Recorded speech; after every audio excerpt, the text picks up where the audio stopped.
joined now at the end of the hour by Jim Meffert. Jim is a Minnesotan, and he's running for the 3rd District congressional seat, currently held by Republican. We won't even say his name. Some guy named Eric, and he is running a hard race right now, and decided to join us on the Young Turks to try and help him. So if you're in the Minnesota area or anywhere else listening, take a look at Jim Meffert, won't you? Welcome to the show, Mr. Meffert. Thanks, Michael. Good to be here. So tell me, first I want to ask you a trivia question, because I did a little bit of research. It's not going to be a hard one. I don't think it should be a hard one. And you know what? You might be the only person around who could answer it. Who was Roy Weir? Do you know who Roy Weir was? Roy Weir? Yeah. Well, from 1949. Oh, the last Democrat. Yeah, exactly. The 3rd District. That's exactly right. Well done. Well done. Well done. Boy, I had to go back a ways for that one. Yeah. Well, hopefully you'll be able to change that. But not even that old. It's been since 1961. Right. Since there's been a Democrat in the 3rd District, and of course there were some pretty entrenched Republicans there during the 80s and 90s. Let me tell you about them, though, because Yeah. it's interesting that goes to this district. Bill Frensville and Jim Ramstad were 2 of those Republicans that were there for a long time, and Right. they were, you could call old-style Republicans, Rockefeller. They were true moderates. They didn't vote with the party 90% of the time, 90+% of the time. They were people who understood fiscal responsibility means you pay for things, not just take out a loan from your kids.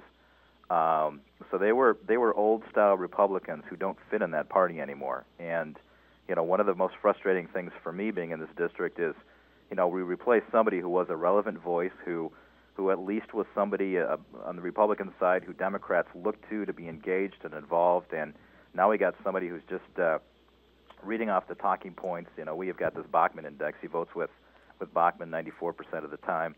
Our districts adjoin each other. They're twins. They're not quite as, Paulson's not quite as loud as she is, but they vote very much the same. So that's something that's very important to this district, that Obama won by 5 points, and good Democrat Senator Amy Klobuchar won by 15 points.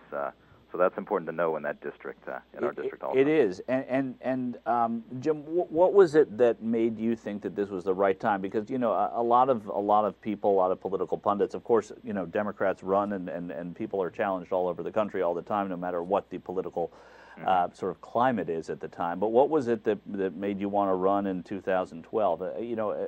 Issue. I mean, you're going to tell me about some issues, and I'm eager to hear them. But also, kind of the motivation to do it at this time.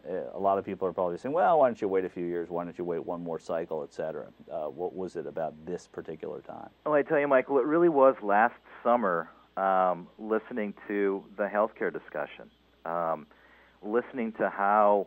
And it came out of a lot of frustration that I felt, the work that I've done with kids and with schools through the parents, the PTA and the Children's Platform Coalition, and the work that I've done in healthcare.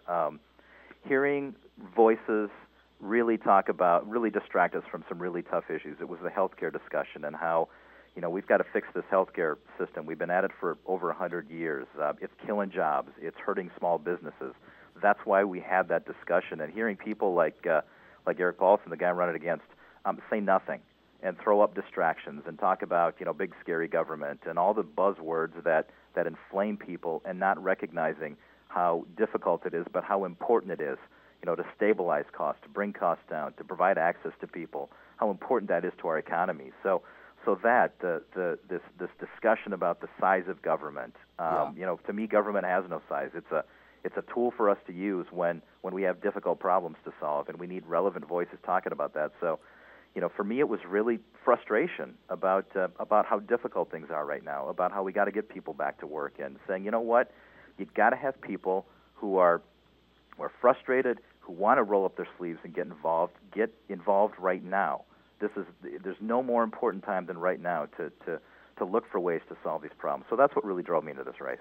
In listening to you answer that question, it made me think about the kind of race you're going to have to run in Minnesota, but not just because I won't pretend to know intimately what running in Minnesota is like. And actually, I think that your state itself is a political puzzle and has been for a long time, and I think in a good way. I mean, I think that to have an unpredictable body politic is actually kind of a good thing, and it's a rare thing now. But to hear you, you're going to have to do a dance with the White House at some point. You're, I'm sure, going to be linked to Obama in good and bad ways. You're going to be linked to Harry Reid and Nancy Pelosi in good and bad ways. I mean, I think that there are that's going to be a challenge. How are you going to navigate those waters, through the summer into the fall?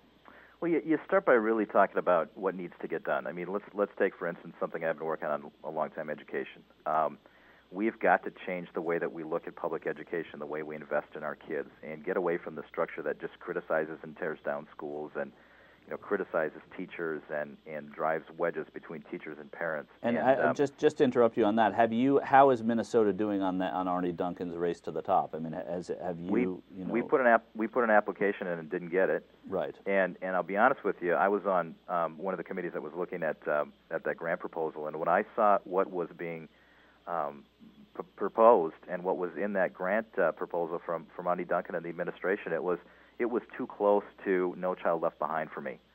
Really? It was very frustrating that some of those same measures, some of the the way we tear down schools instead of and force it upon rather than give communities the tools to figure out how to solve tough problems, and some of the forced push to charter schools and stuff like that it was very prescriptive, and I got frustrated by that because we got to find ways to help schools and help people in communities support their public education and keep community schools in place. It's interesting that you say that, because I find Arne Duncan to be sort of one of the more, and just reading about it, I don't know him, I've listened to him, and he's made me want to read more about him. It's sort of one of the more transformative political figures that I've seen come around in a while. And again, it's a totally imperfect thing that he's trying to do, as you've said, and with good reason. But it seems that there has to be a little bit of destruction before there's construction in a lot of these areas.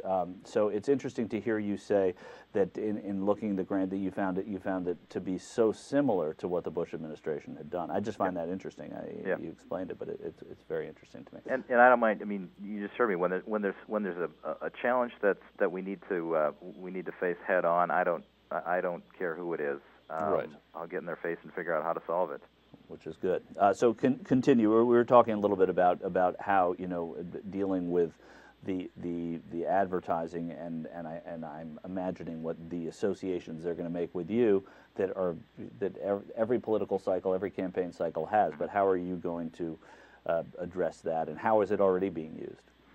Well, I mean, the Republicans are all running against Pelosi and big scary government and trying to throw up all the tough distractions. And what we're doing, and the message that we will have throughout this campaign, is how we are connecting with people in their communities. We're looking for ways to get people back to work right now, to stabilize this healthcare system for businesses and make sure that we're controlling costs. And you were talking earlier about what's going on in the Gulf of Mexico.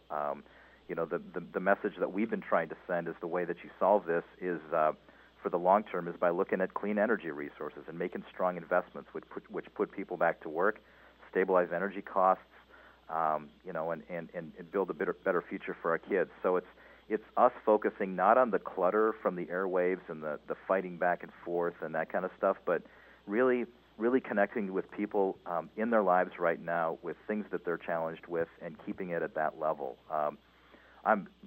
I want to be in people's homes, and I have been throughout this race, getting out to communities and seeing where people live and work and looking them in the eye and seeing what challenges they're faced with. That's how you cut through it and really bring the challenges home. But also, for me, when I go to Congress, I'm going to know what's going on in the district better than the guy I'm running against or a lot of other people, because that's a strong part of who I am and how we're going to bring that voice to Washington. So that's the real way to cut through it, is to really bring it home, get in people's communities, see who they are, look them in the eye, understand the challenges that are facing them and their families and their lives right now, and really keep it at that level.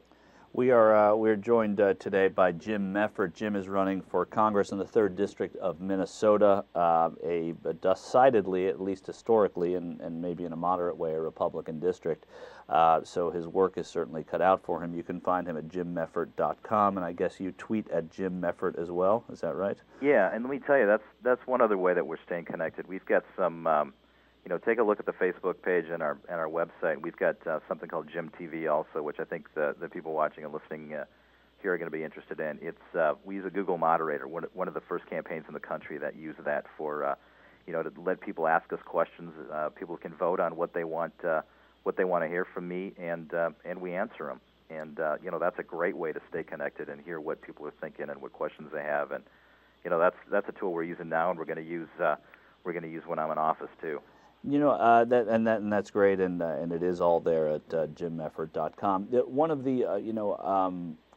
of the sort of the issues that everybody is now talking about, and we talked about, and you alluded to before, is BP. Is there, do you sense, in not just the people that are challenging Republicans, but the people that are challenging Democrats in congressional races around the country, because I know you're probably tuned into that because of the way that you all work together.